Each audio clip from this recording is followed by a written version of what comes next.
Today we're going to talk about cruising in Belgium, and I've called it part one because Belgium is obviously a decent sized country and we've spent a lot of time there, so there's quite a bit to talk about. So many of you have heard earlier talks from me or from Howard, and so you will know that we own a barge, and the barge is called Moondance, and that's a photo of it there with Howard on the back deck waving at us all. So in the last 3 years before COVID, we cruise for about 6 months each year, and we travel very slowly, only about 7.5 kilometres per hour, usually only about 20 or 30 kilometres a day.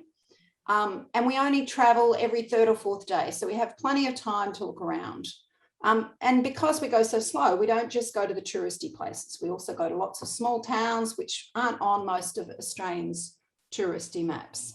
My main activity when we're cruising is photography. So I take a camera with me everywhere, and I've actually been a member of a camera club for about 10 years plus, and I've done a professional photography course, so my photos aren't too bad. And the other thing I'd like to say is this is not a holiday for us when we go. That's actually our life. We have days off, we go shopping, we do maintenance, we catch up with friends, and we even have holidays away from the boat.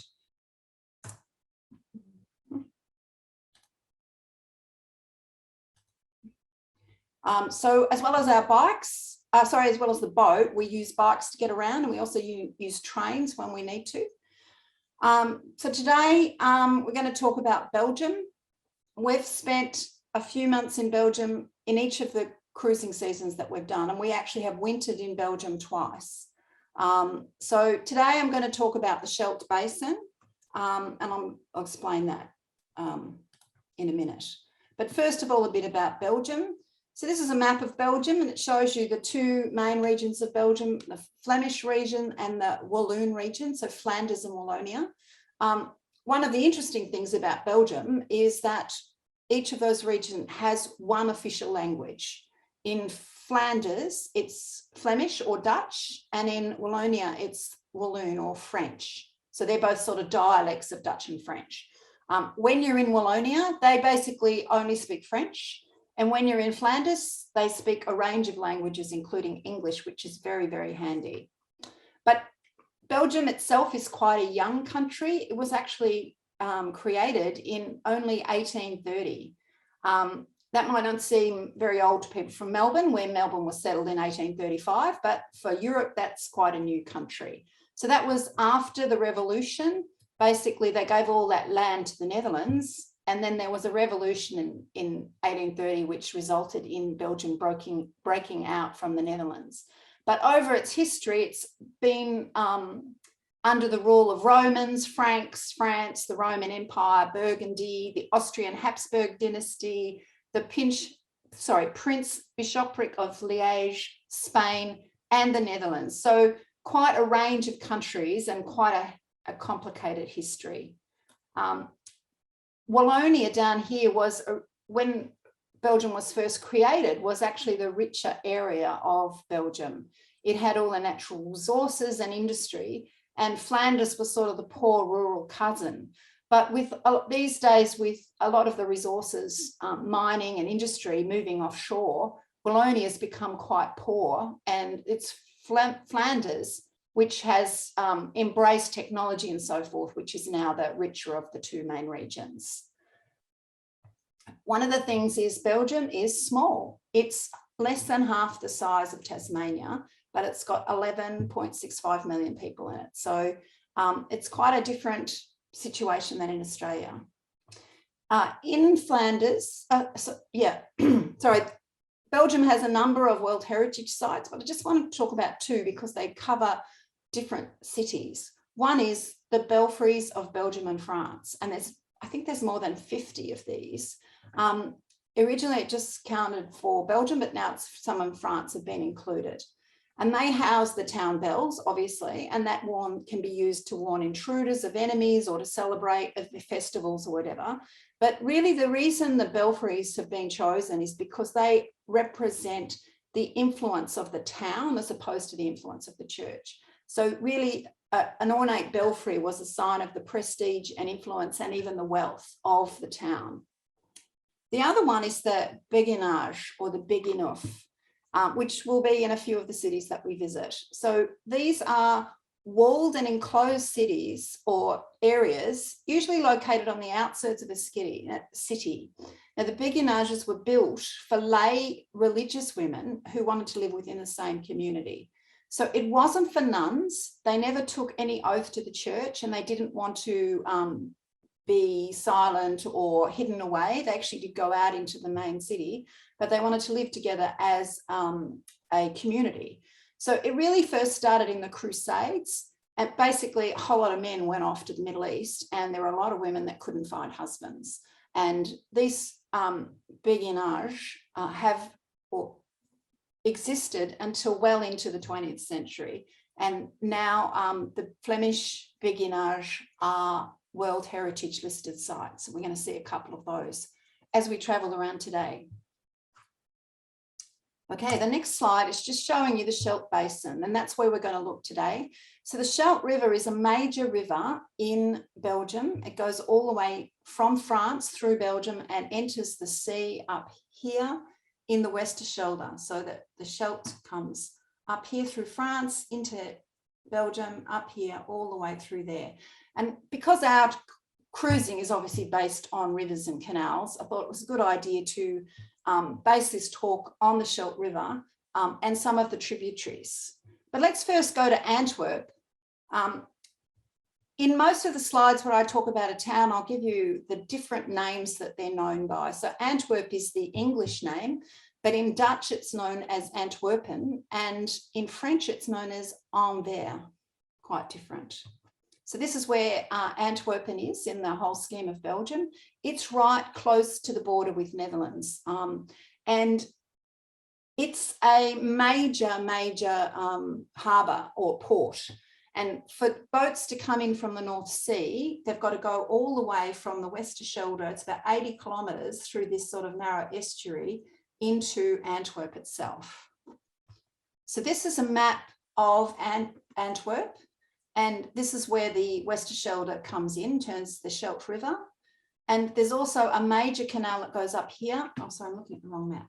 Up here, this is the major canal that goes into the Netherlands. And then there's another major canal, the Albert Canal, which goes out here and services the east of Belgium and goes all the way to Maasbracht in the Netherlands. So, it's the second largest port in Europe after Rotterdam. So it's a major port. And you can see all up here, these are just harbours and ports and places where boats can be unloaded and loaded and so forth. And then this is the major historical town of Antwerp down here. Now our harbour, where we stayed, is just here, which is just a fabulous spot right on the outskirts of the old town and a really lovely spot. However, to get there, we had to go through the port because we came from Netherlands. We were a bit nervous about this, so we carefully organised to arrive on a public holiday when everything was reasonably quiet. So these are just some photos of coming through the port. You can see all those tugboats lined up ready to do some work on the next day. Before we arrived, we had to register with the port and get a special identification number. And when we arrived, we had to log on or call up on a specific channel for the port and let them know that we'd arrived and give them our number so that they would track us through the port. As you can see, there's lots and lots of harbours and ships and all sorts of things. That boat's just waiting to be loaded, probably the next day. This boat is being helped by a tug through one of the locks to go into a particular harbour. This looked like a refinery that we just cruised past. And this was a boat being manoeuvred by 3 tugs to get it. I'm not sure now whether it was being manoeuvred into the wharf or away from the wharf. This, how it assures me, is a cable layer, a bit rusty, but still in use in the harbour. And this is where we just arrived and we have to wait to go through the lock into the area that we go. Now this building here is the harbour building. So it's the Port Authority building, we would call it. Quite an impressive building. And we have to go down here and turn right and go through a small lock into the area that's only available to really sort of tour boats and pleasure craft. So we had to go through 2 locks to get to our mooring. And finally, this is where our mooring was, which that's our boat moored in Antwerp. This is the harbour that we're in, and that's our boat over here. Quite a nice spot. The town is just sort of down in this direction. Now, I'm just going to show you a photo of the lock. So this is our harbour here, and over here is the lock, the second lock. Then there's this big sort of smaller harbour, and then there's the lock that we were waiting for before. So, so now that we're signed up, this building was at the edge of our marina, and I was taking those photos from the top of this tower. This is a lovely, fairly new museum that has different things on every floor and a viewing platform at the top, which is quite fabulous. From the viewing platform, you can see the Scheldt River, and you can see just how huge that river is. And on the other side, you can see a ferry terminal, and that people can use that to go up and down the river and cross the river from one side of Antwerp to the other. This is another view. I just thought this was really cute. This is just a pretty boring building, but it's got those sort of sculptures of people climbing up the side, which I thought was pretty interesting. Now, Antwerp itself has a metropolitan population of around 1.2 million people, and it's the second largest metropolitan population. How big is Antwerp, Deb? In size or in population? 1.2 million people. Thank you. So it's the second largest metropolitan region after Brussels. And actually, I didn't know this until we were there, but the Summer Olympics were there in 1920. So originally it was settled before the 4th century AD and has been a major trading centre, especially after a river to Bruges silted up, because Bruges was, as many of you may know, a major trading centre. And once that silted up, they were looking for other ports that would be suitable for Belgium. In fact, it's estimated that the port of Antwerp was earning the Spanish crown 7 times more revenue than the Spanish colonisation of the Americas. So it was a really important trading centre. In fact, I found on Wikipedia, they said at the beginning of the 16th century, Antwerp accounted for 40% of world trade. So a really important trading area. And this is the main square of Antwerp with all these golden things. And they actually have a mannequin piss. A mannequin piss is a very small boy basically going to the toilet that you might see in Brussels. And Brussels, it's the symbol of Brussels. But Antwerp have one as well. And they say it's better than the one in Brussels because it's gold. I don't have a photo of it though. So during the Reformation, the Catholic Spanish rulers fought the local Protestant population. In fact, in 1576, Spanish soldiers sacked the city during the so-called Spanish Fury, and 7,000 citizens were massacred and 800 houses were burnt to the ground. After that, the city joined the Union of Utrecht in 1579, and they became part of the United Provinces of the Netherlands, and they actually became the capital of the Dutch Revolt. But after a long siege, they lost to the Catholics, and all the Protestant citizens were expelled from the city. They were given 2 years to pack up their belongings and sell everything and go, which the Catholics at that time thought was very nice of them, because the alternative was massacring, as people had done before. So some people say that because of all these rich merchants and traders moved to the Netherlands, that was one of the reasons for the Dutch Golden Age. Now, this is from the main cathedral in Antwerp, and they had an exhibition of sort of religious type art, but it was modern art. So this is someone's idea of a crown of thorns, and we had this guy who was balancing a cross. I thought it was quite unusual to see this kind of thing inside a church.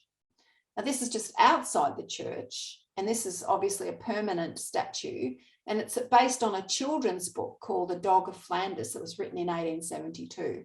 So someone explained this story, and basically this little chap, Nello, and his dog friend, Patrache, I think is how you say it, they die of cold in the cathedral at the end of the story, which didn't sound like a great outcome to me. The next thing I'm showing you is the train station. It was constructed at the end of the 19th century, and it's been listed as one of the most beautiful train station in the world. Now, the Belgians are really big on trains. They have a great network and it's really, really efficient. And a lot of their train stations are amazing. And this is just one of them, probably the prettiest, but we'll see a few more as we go through. And another thing about Antwerp is that Rubens is considered probably their most famous artist, and his house in Antwerp is a museum, and we were able to visit that, see some of the paintings and learn more about his life.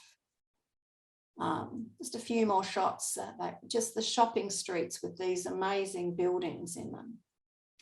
Now, we were moored in the harbour and we had some friends come in, so we were able to have drinks and nibbles on the back deck, as you do when your friends arrive. And other friends of ours actually own a barge, and they live in the harbour in Antwerp. Well, that's their main place. And during the summer, they go off on trips from here and there. And they're quite young, in their 30s.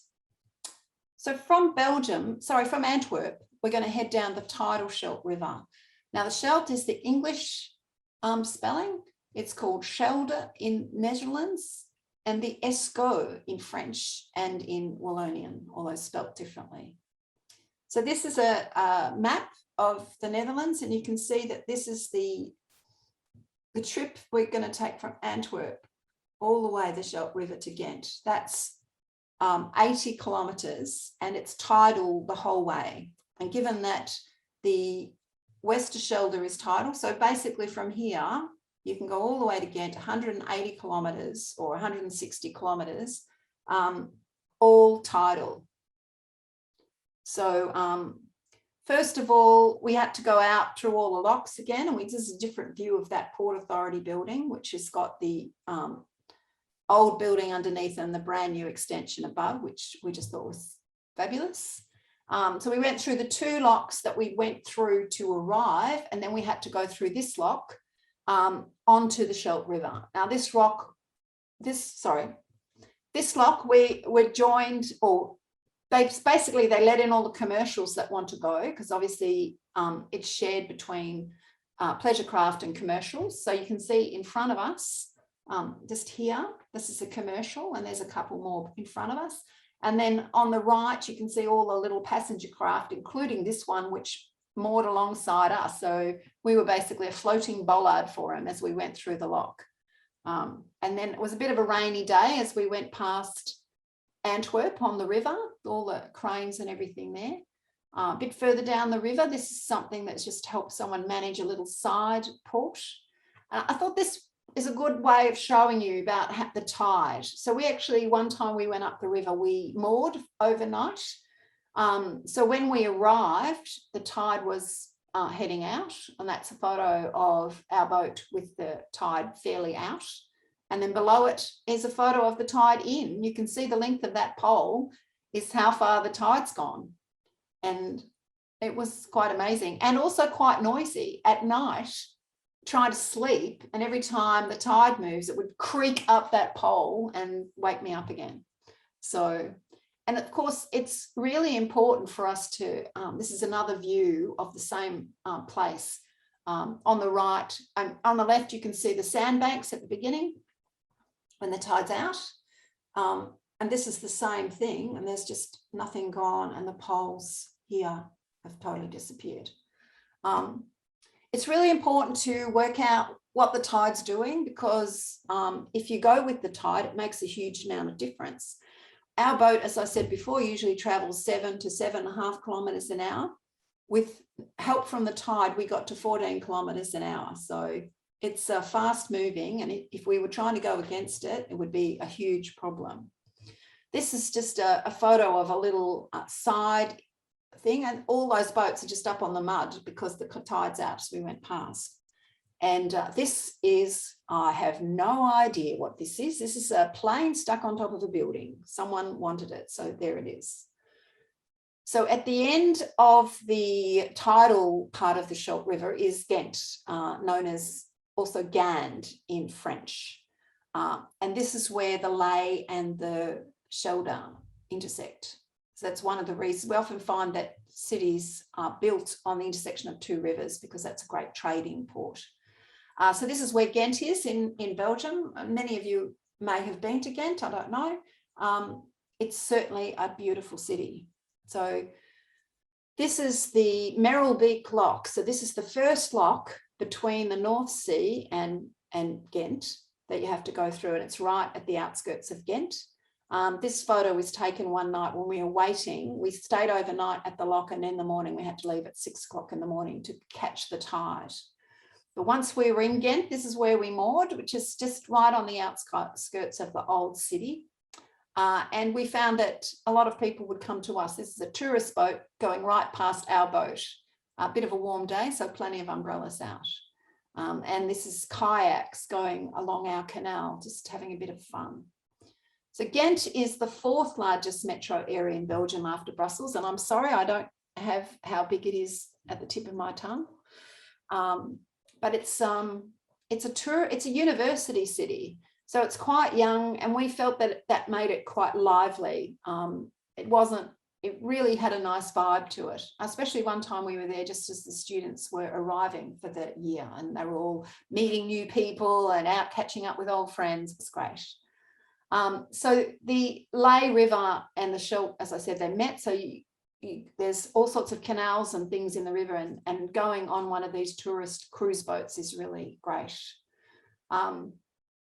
The late Middle Ages, again, Ghent was one of the largest and richest cities in the Northern Europe, with 50,000 people in 1300. It was the biggest city in Europe north of the Alps after Paris. And its main thing was cloth. It manufactured cloth. One of the things, their name or their nickname for people that live in Ghent is Stropendragers, which means noose bearers, because Charles V was grumpy with the nobles because they didn't want to pay him a tax. So he made them march around the town with a noose around their neck. And that's become sort of the nickname for the people of Ghent. This is a really old castle built in 1180, and it was the residence of the Count of Flanders until 1353. But after that, it's been used for many different things, as Howard likes to tell me. It was a prison for much of its life. It's now a museum and a landmark, and it's pretty impressive. We haven't actually been into the museum, but from the water, it looks amazing. Now, this is something new. This is a new building, and it's called the Stadshall. So basically the town, like a hall of the town. It's not actually a hall. It's more of a canopy. And some of the locals don't like it, and they've nicknamed it the sheep shed, but they use it for festivals and things. So it gives you some shelter from the weather. This is one of the most famous views in Ghent. On the left is St. Nicholas Church. In the middle, this one with the ornate top, that's the belfry. That's a UNESCO listed belfry. And on the right is St. Bravus Cathedral. So you get the 3 towers in the view. So this is the belfry. As I said, it's UNESCO World Heritage listed the belfry as part of the belfries of France and Belgium. The tower was built in 1300 or started in 1300. And this is the cloth hall that's attached to it. And of course, it's a very ornate building, and because it was used sort of for trading cloth.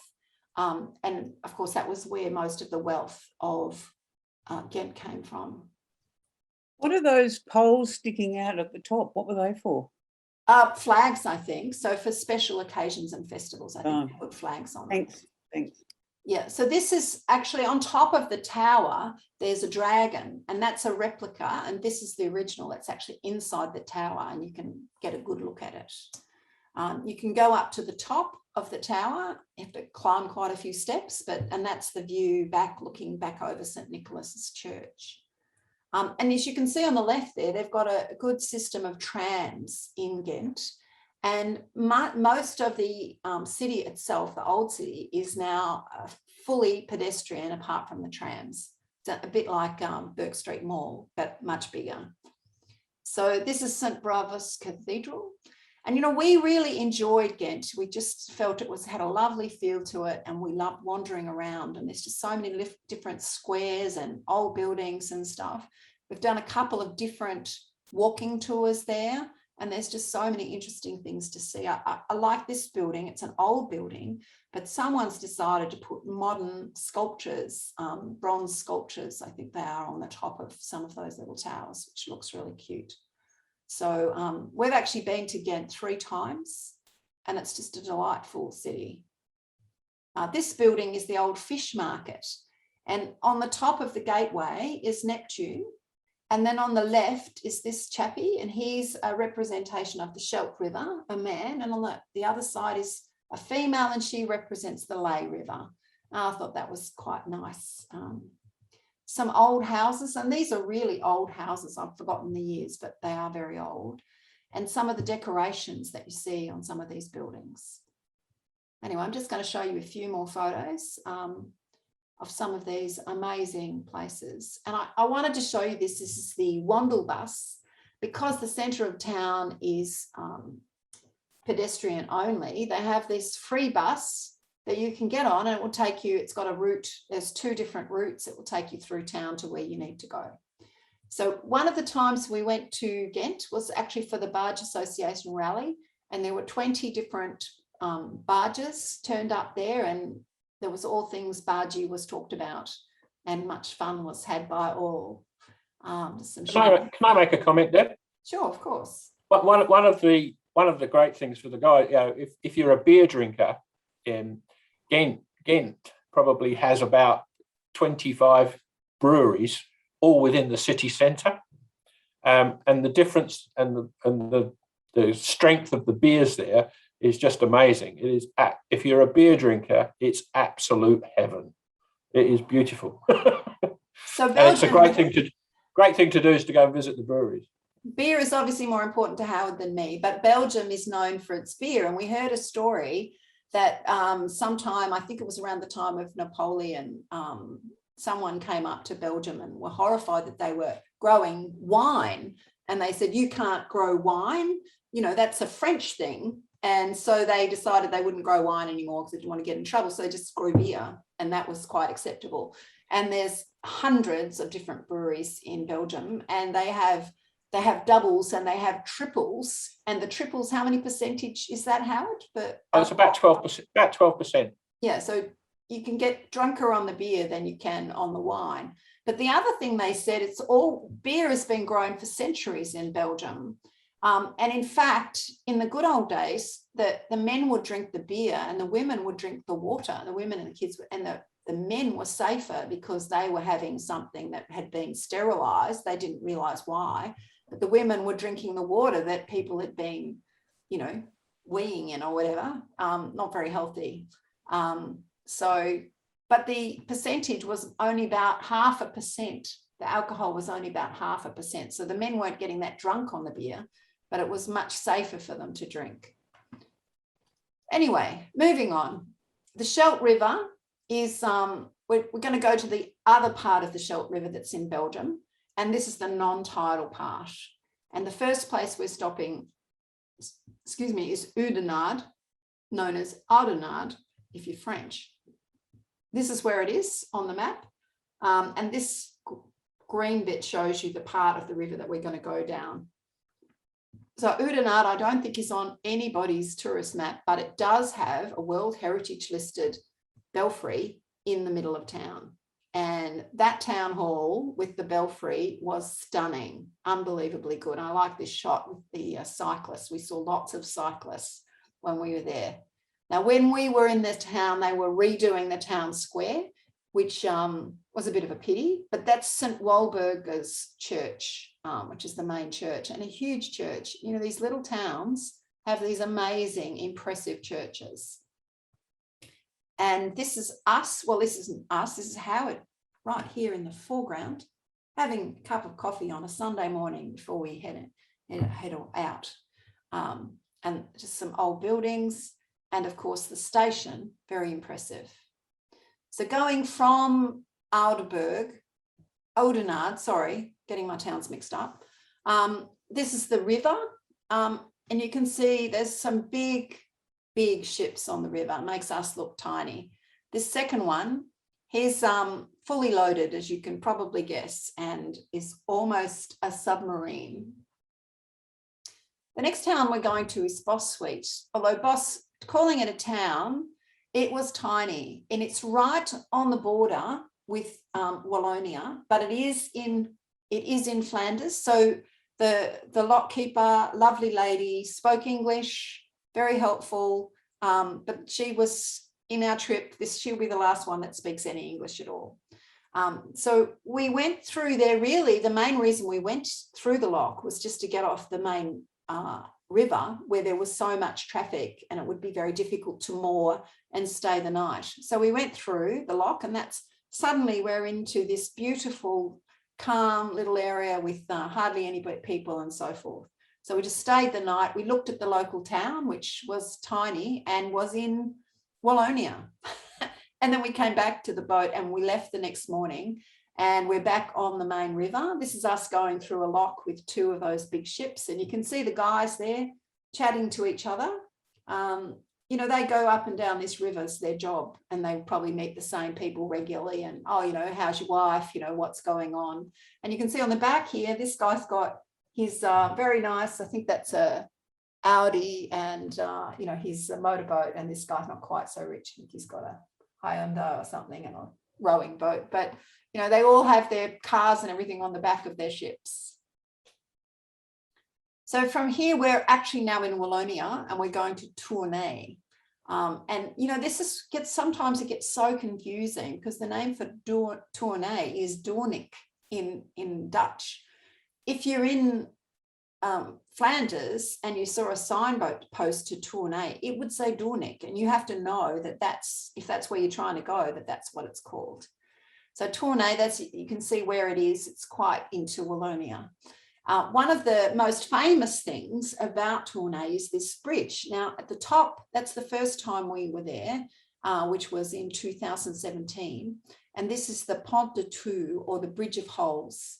And this bridge was originally built in 1290. So of course it was very old and was very important. But the problem was, it's very narrow. That center arch is very narrow, and the bigger ships can't get through, and even the medium-sized ships can only scrape through.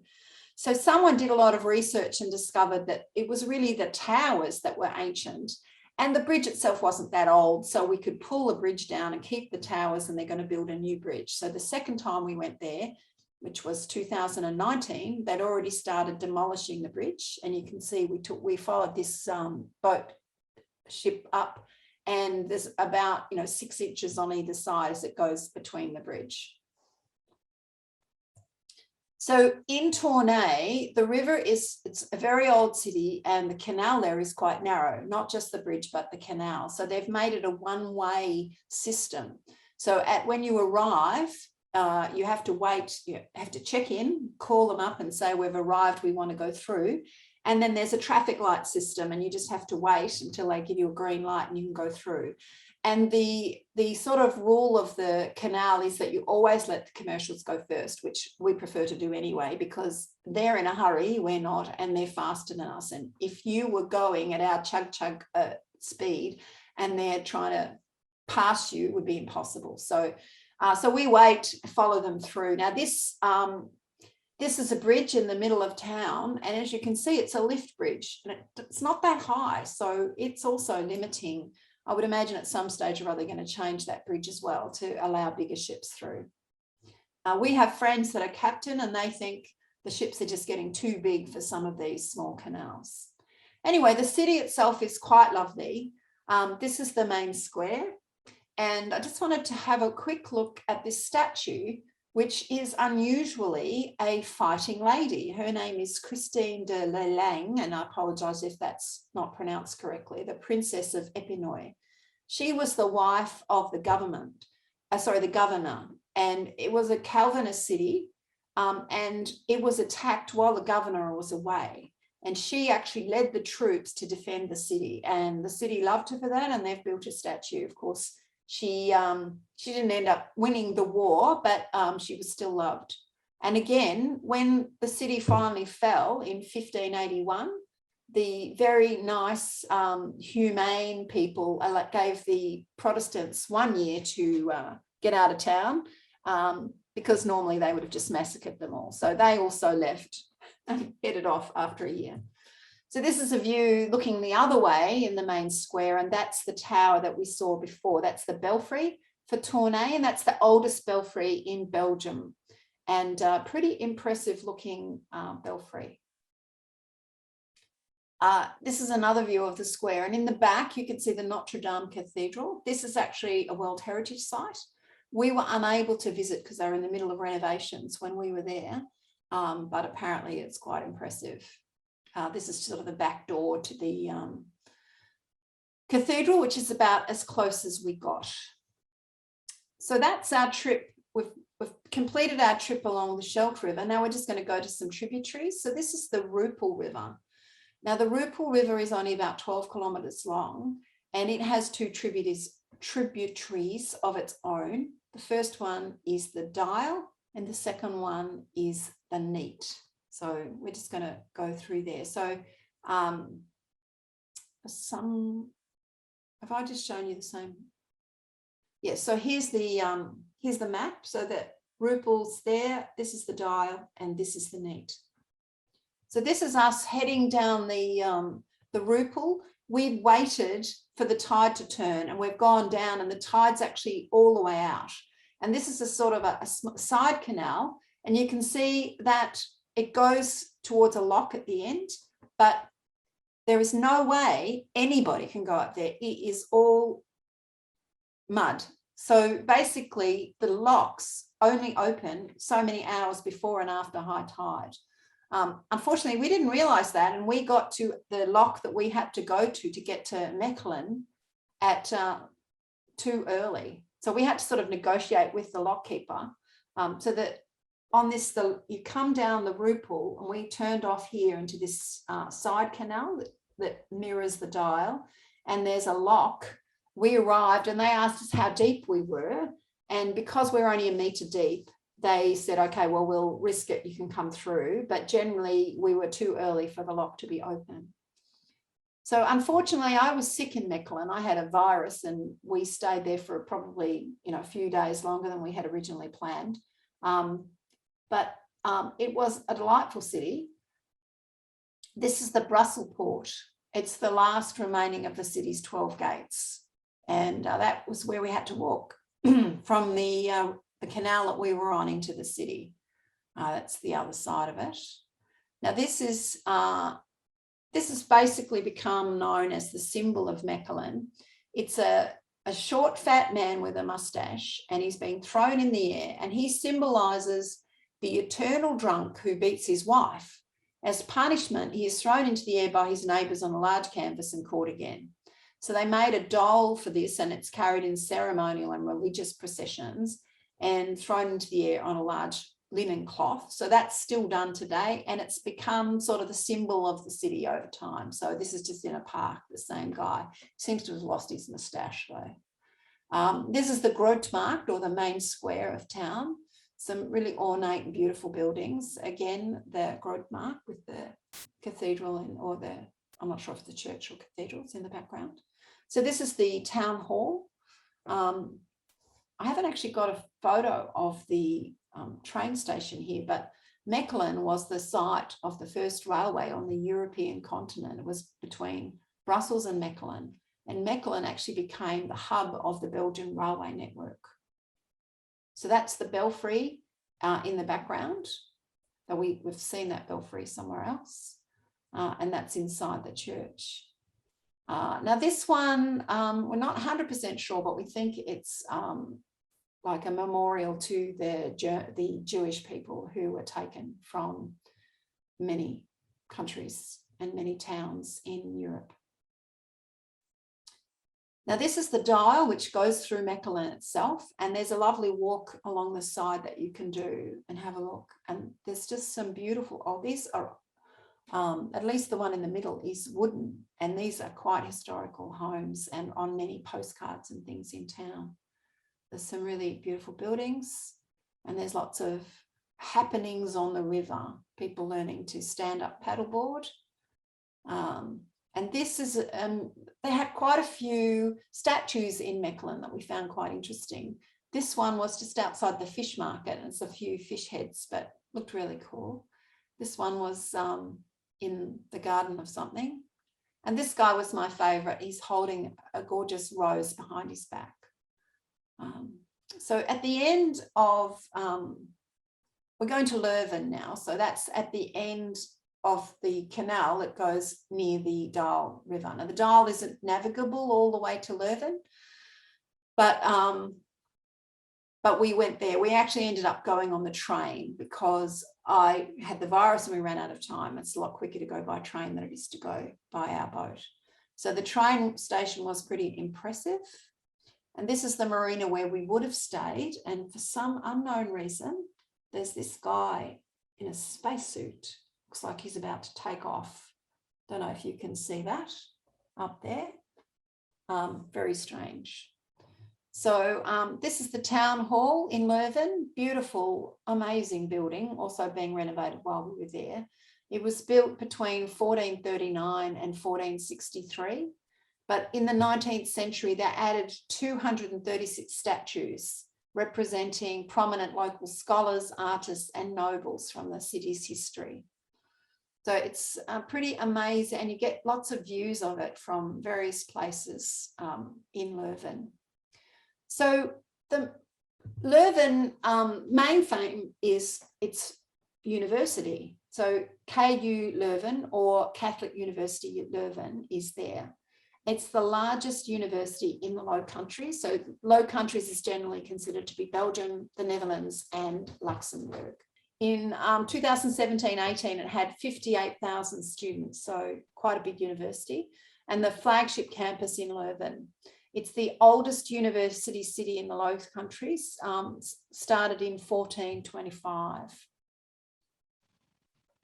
So we were only there for a day, but we had a good walk around some of the cafes and squares, some of the details. And, you know, some of these rooms were where the university students would be studying, and they were in these amazing old buildings. I like this guy that's having a what the hell are you doing? Look at me as I take photos. Also, this was just decorating one of the colleges that we visited, and I just thought he was magnificent. Don't know what he is, but it looks pretty cool. This is a different college that we visited, and you can see there all of the bikes. So this is where students were living. Now, this is the university library, and it was actually a gift from the American people to the city of Leuven after the original library was burnt down by German forces in August 1914. And this is a piece of modern art. It's called the Totem. It features a 23-metre high needle impaling a giant bejewelled beetle. The maker thought that it perfectly captures the spirit of the city and the University of Leuven. I'm not sure why, but it was for the 575th anniversary of the university. So, yeah, I thought it was odd. And this is another statue in town. It's called the De Cotte Madame, or the landlady, but we were told that it's a famous madam, or, you know, she used to run a brothel in town. So I thought that was quite interesting. Now, this is St. Anthony's Chapel, which looks pretty unprepossessing, but it's where Father Damien of Molokai was buried. So he was from Belgium, and he's a saint, some of you may know. He lived and worked in Molokai in Hawaii on the leper island, and he eventually died from leprosy and has recently been made a saint. And Wasn't he played by David the wonderful? He was in a film, wasn't he? And it was the wonderful David Wenham played him. That's right. Yes, that's right. So just we're now heading over to the Beguinage, which is called the Groot Beginhof. So béguinage is a French word. I don't know why they call it béguinage when it's in Flanders, but anyway, so this is one of the biggest béguinage that we've seen, and it was quite a massive site and and often they've rented the houses out to locals, so there might be students living here or a local doctor or something.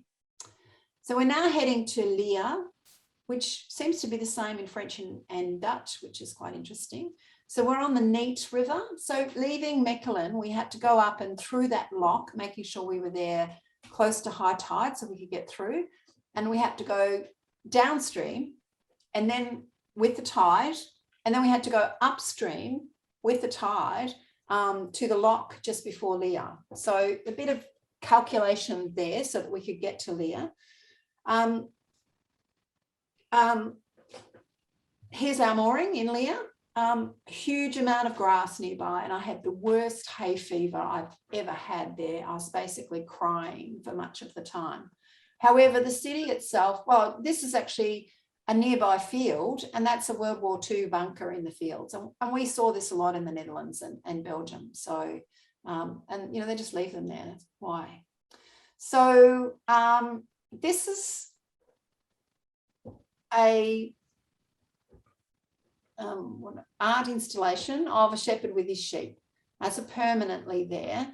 And there's a story behind it. So in the 14th century, Duke John III wanted to thank the people of Leer for their service during his struggle against the people of Mechelen. So they're all fighting each other, and they could choose their reward themselves. So they were given the option of a cattle market or a university. So they chose the cattle market, and that was a really good idea because cattle markets were limited how many, there was only one allowed in each region. So it actually brought a lot of wealth into the city. But the Duke sighed and said, oh, the sheep heads. In other words, he didn't think that was, the smart thing to do. And of course, the university went to Leuven down the road. So the locals, the people from Leer now sort of nicknamed the sheepheads, or the Die Schappenhof, the sheep's head. And this is the symbol of the city now, because that's the nickname of the people. So this is some photos from Leer itself, which was delightful. There's a river or a canal going all the way around the outside of the town. And then there's the canal through the middle of town, which is all connected up to the Neat River. Would you have gone under those bridges, Deb? No way. Absolutely no way. They're about 1 metre high. We're about 3 metres high. So they might be a bit higher than 1 metre, but we couldn't do that, no. So there's only so many places we can go. So this is a permanent statue, but we also came across an exhibit of different statues, and they were just setting it up, and just some really weird and bizarre statues, which we actually enjoyed looking at.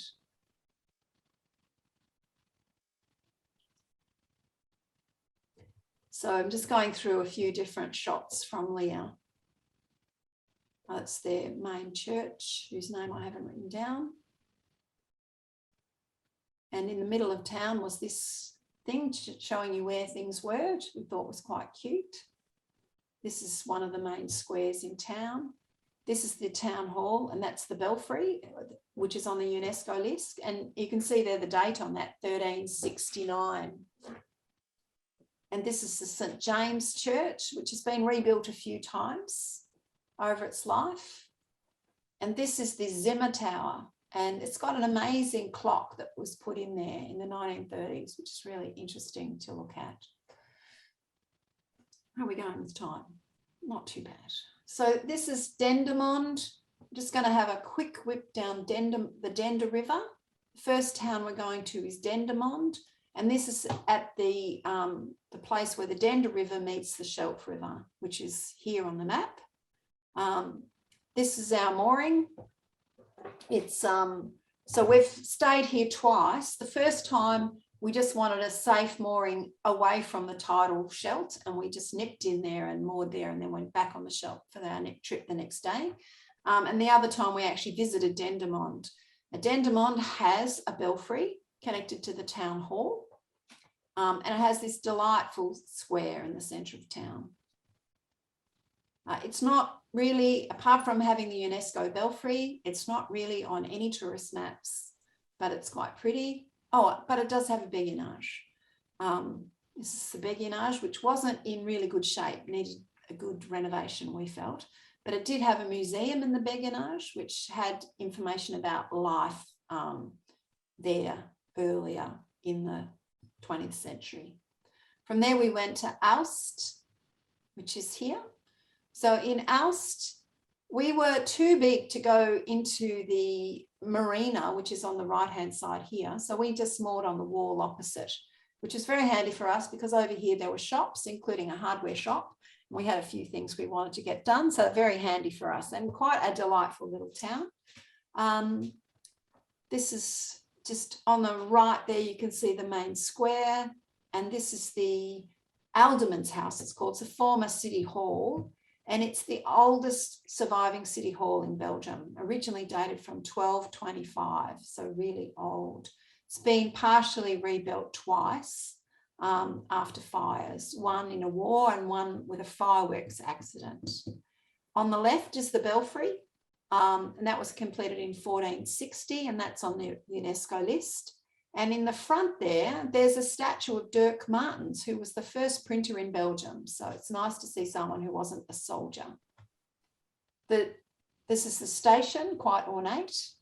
And this building is now quite a famous restaurant, and it's quite a beautiful building as well.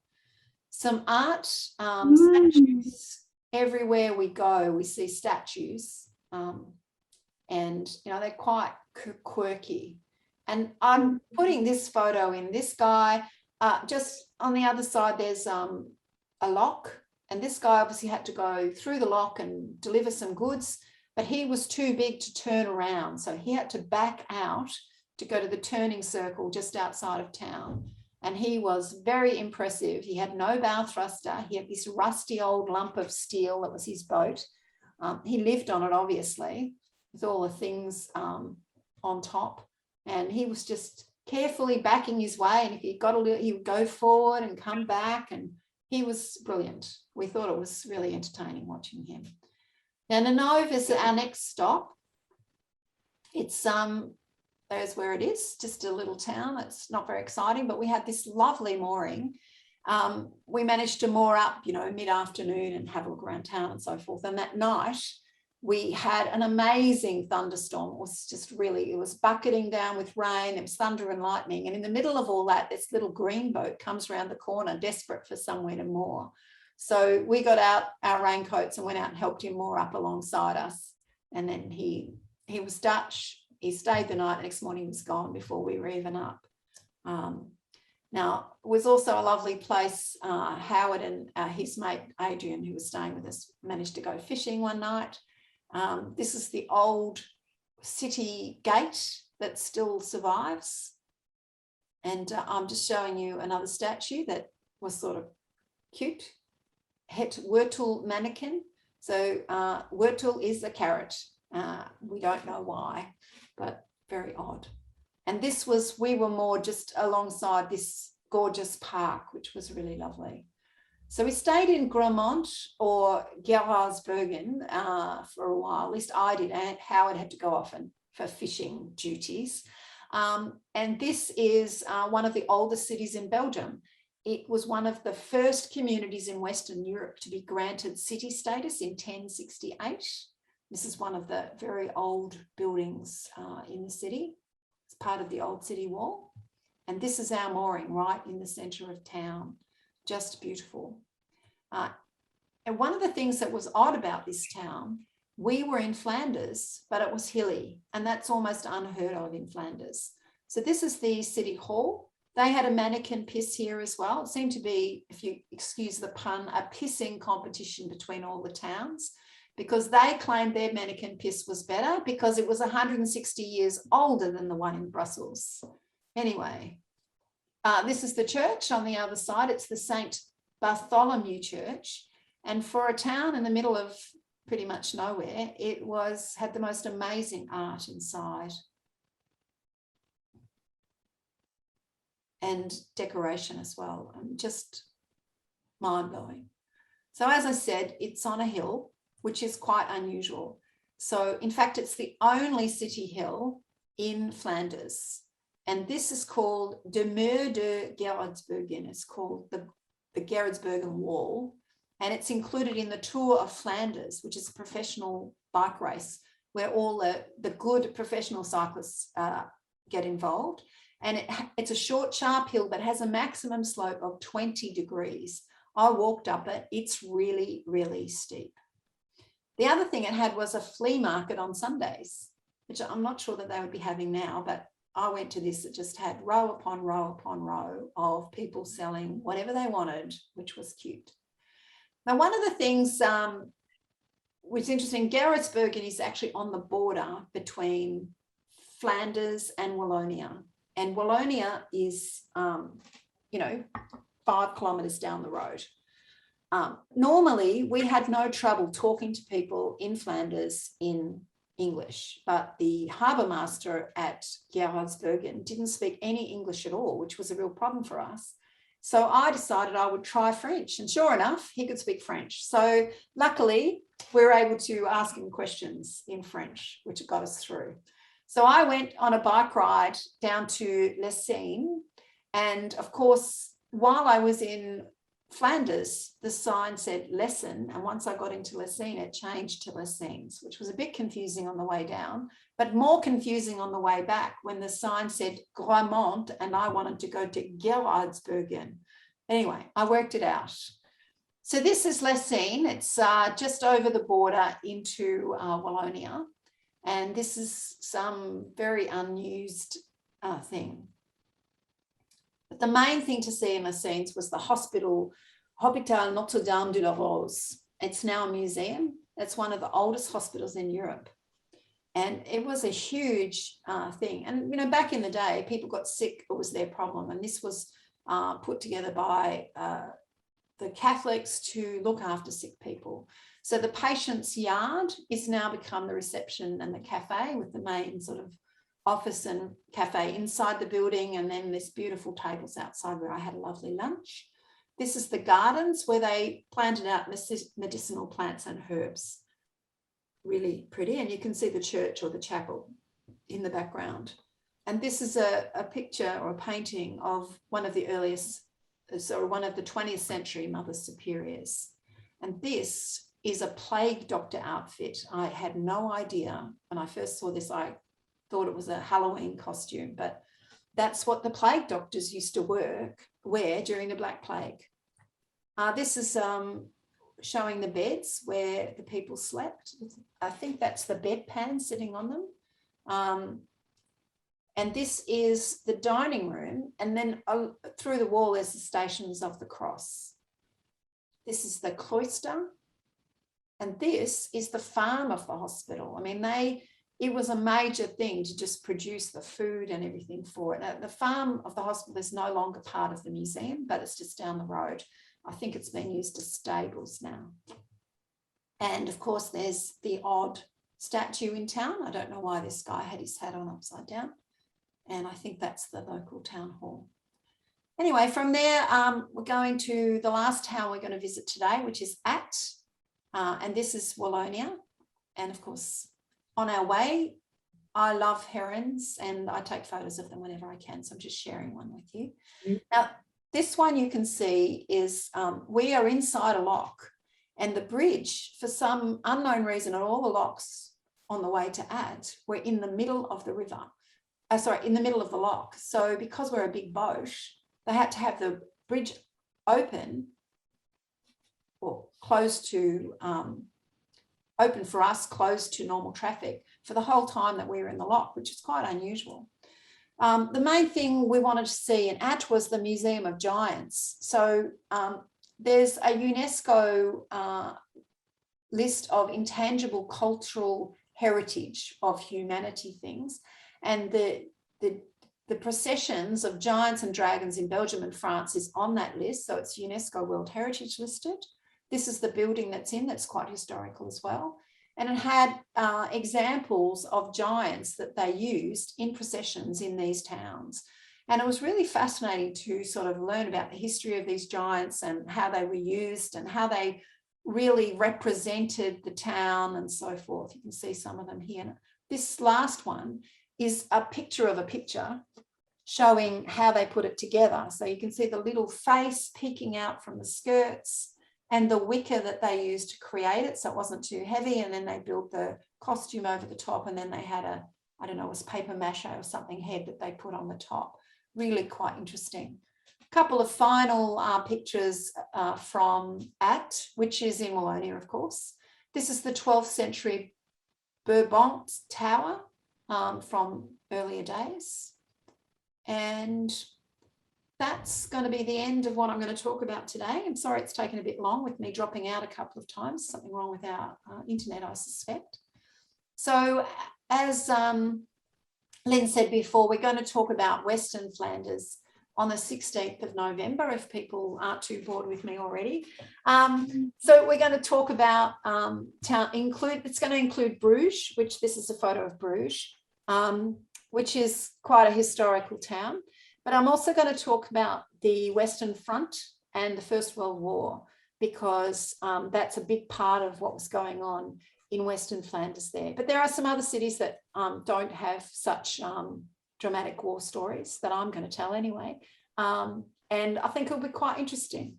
So hopefully some of you can join us there. But does anyone want to ask any questions? I should say, please take yourself off mute.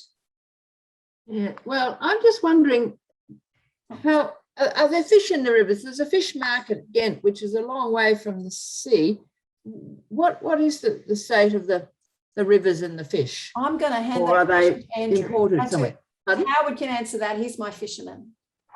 Yeah, I actually, one of the reasons I love the barge is because I can open the back door and go fishing.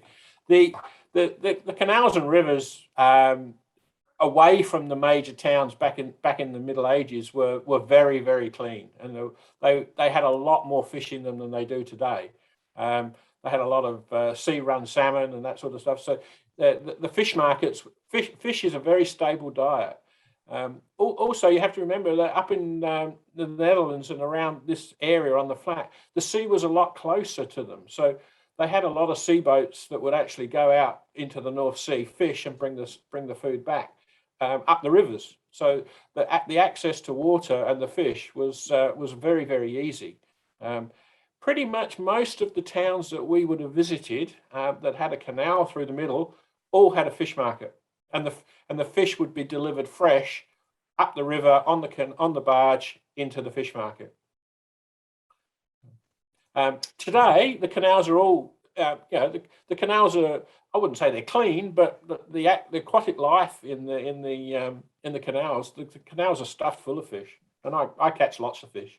I have to say we don't eat many, but Don't eat any. We don't eat any generally. So what sort of fish? What sort of fish are you catching? There'll be what they call whitefish. So there'll be roach and perch and carp and bream, brassam, all sorts of different coarse fish, which are just generally just freshwater fish that are European based. Thank you.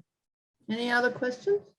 I wanted to add, when you were in Antwerp, right at the beginning of the war, the harbour master's wife and young son called Robert were evacuated to North Wales, and they stayed in a house with a woman and a man who had a very young baby. And this was quite a diversion from the troubles in Europe for the woman. And she absolutely doted on this child, and it was me.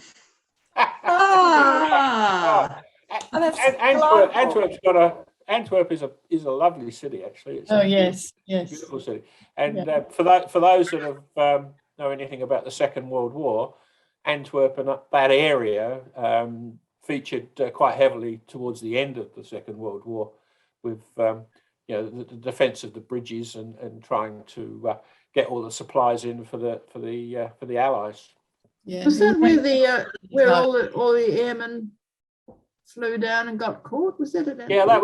that was a mission at the end of the Second World War called Market Garden, which was they went that into was the more- Netherlands. That was Arnhem. That was in the Yeah, Netherlands. that was Arnhem, but also down to Antwerp and across. Okay, with Arnhem, yes, it's all Yeah, right. it was Arnhem, but it was that whole the bridge at Antwerp was actually absolutely essential to keep, because if the Germans had blown that bridge, they would have their supplies would have taken a lot longer to get round up the north.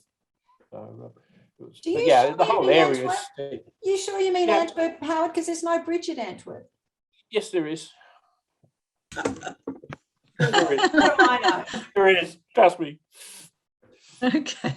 Can I ask a little bit more about your barging? You don't seem to be facing very many regulations. You seem to be able to pull in anywhere. Is it that easy? Well, And yes and no. also just a little bit more about any risks or hazards you face. Okay. So, well, first of all, there's actually quite a lot of regulations, but they're pretty boring. So we don't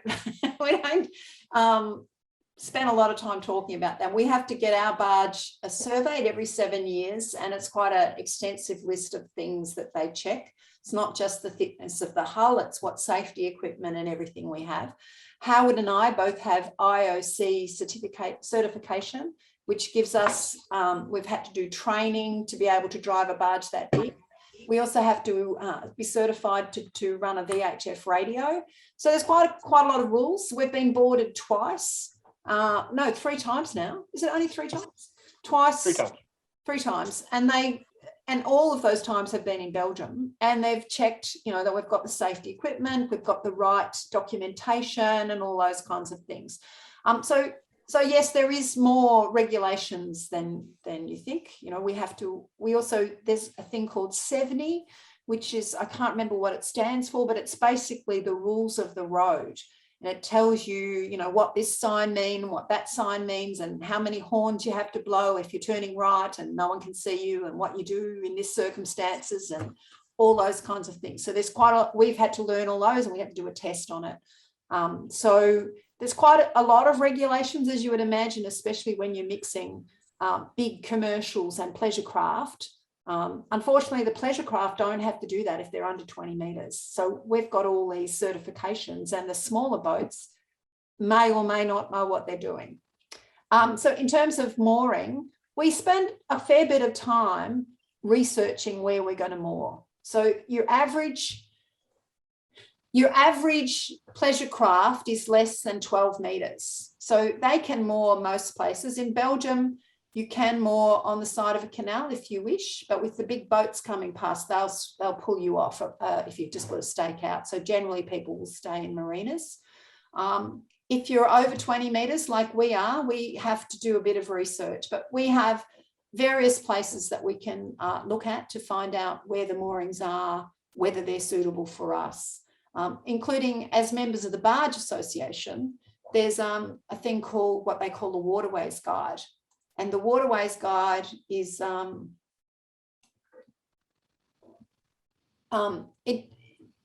people from the Barge Association contribute with their view on what different moorings are like. So someone is maintaining that. So every time we moor, we submit, we moored here, this is what, all the information already in there is correct, or we adjust it if it's changed, and we give our opinion on whether it was a good mooring or not.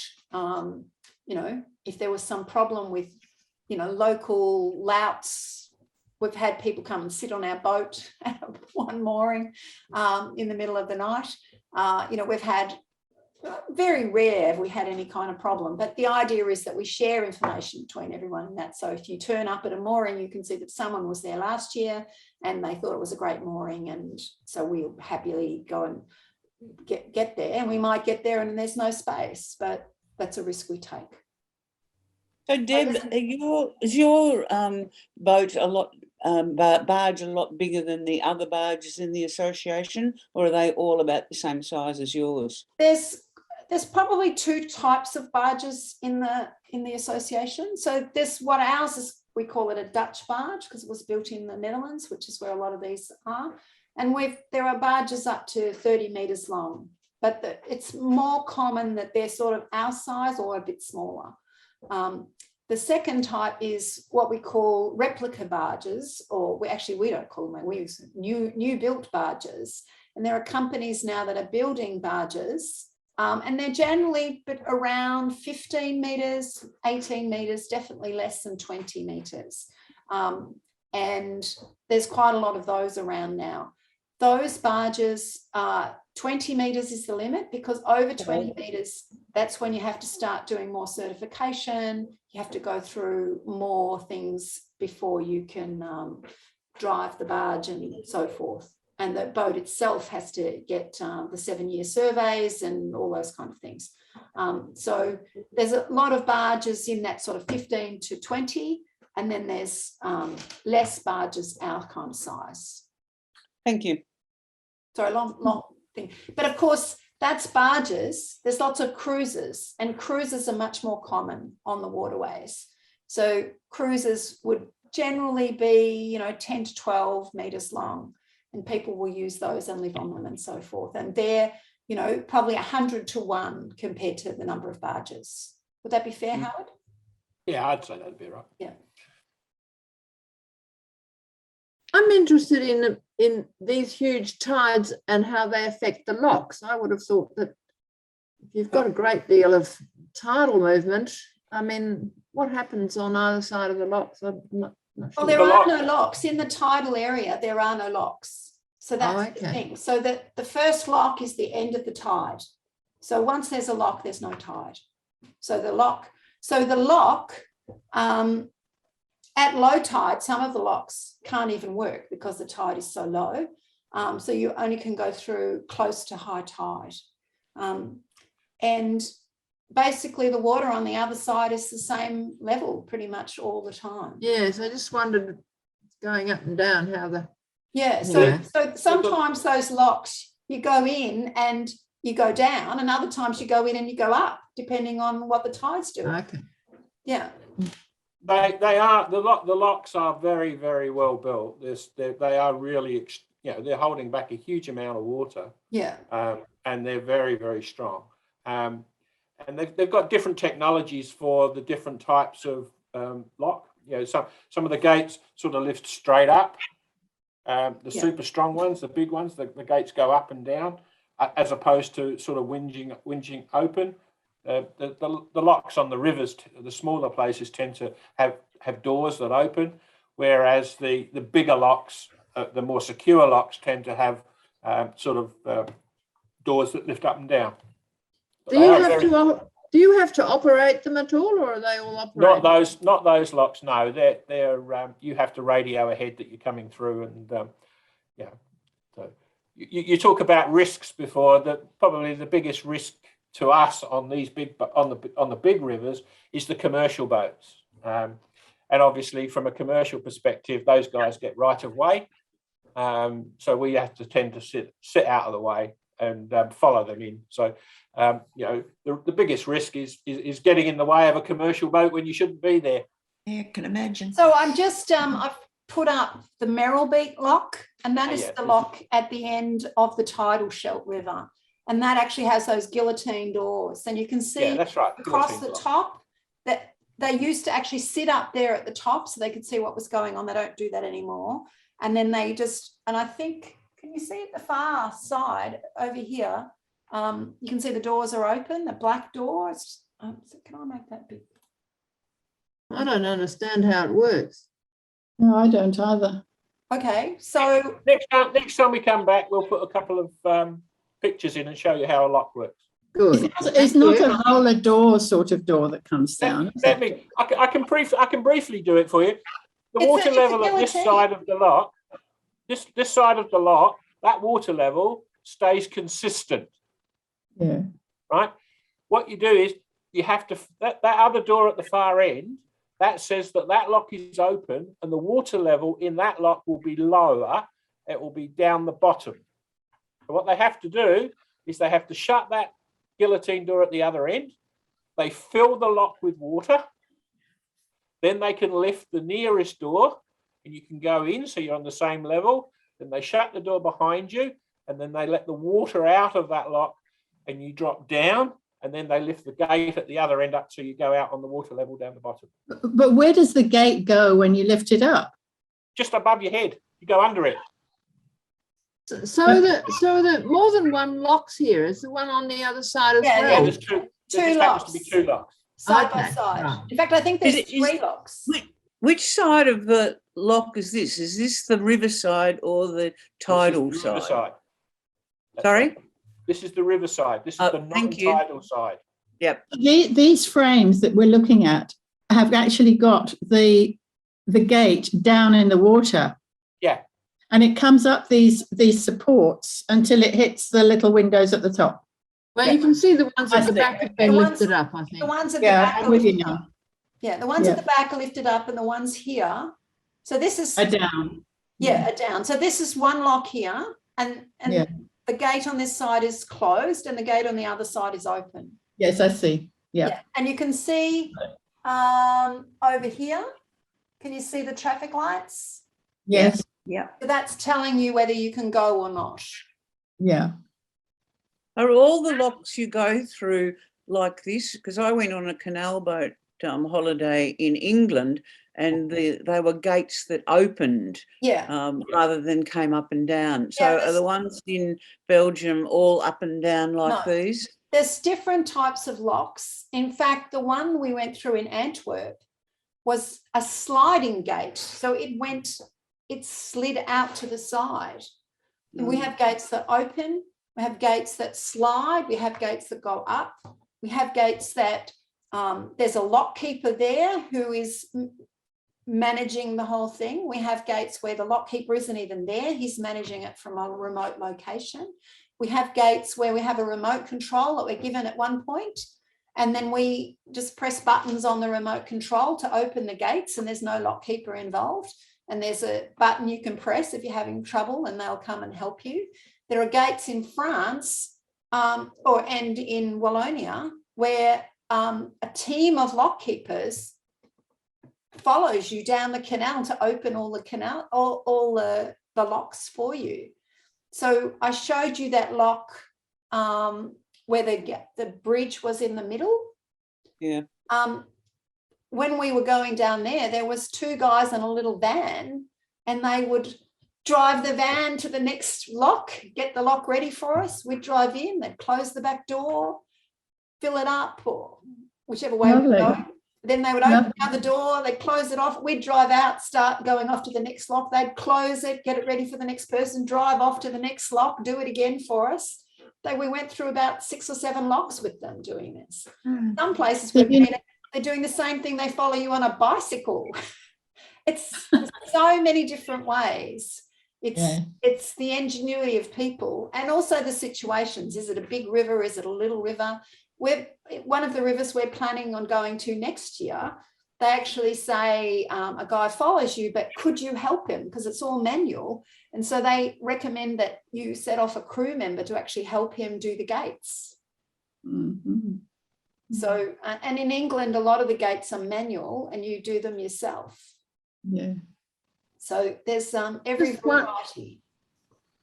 It's very interesting. Just one other question. These Bergenhof, what are the facilities in them? They've been modernised, so they've got good bathrooms and kitchens and Yes, heating yes. things. I think so. You know, different Bergenhofs have been done different ways. So some of them have just been converted to be homes for people, and they would have been modernised and renovated, but within limits, because it's World Heritage sites. That they'll have. It'll be like if you're in a heritage listed area here in Australia, you would have to be very, you couldn't change the facade and you couldn't paint it a funny colour and all that kind of stuff. But within the internals, there's probably restrictions as well. But I'm sure it would be great character. How much modern stuff? I'm sure there's enough that you'd be comfortable. But whether you probably couldn't put in ducted air conditioning or anything like that. Can I just say this has been absolutely fascinating. Oh, I'm glad you liked it, Liz. Thank you so much. I look forward to the next episode, and I have to leave, now. I think it's Okay. probably time for everybody. Are there any burning questions at all? want I'd like to go with Liz's comment. Thank you. I'm looking Yes, forward me to the too. 16th. I just wanted to ask Howard, what does he do with all the fish that he catches if you don't eat them? He throws them back. Relief. Okay. Put them back. Thank you. Okay. Thank you, Thank you. everybody. Thank See you. you next week. Bye. Bye-bye. Bye-bye. Bye, everybody.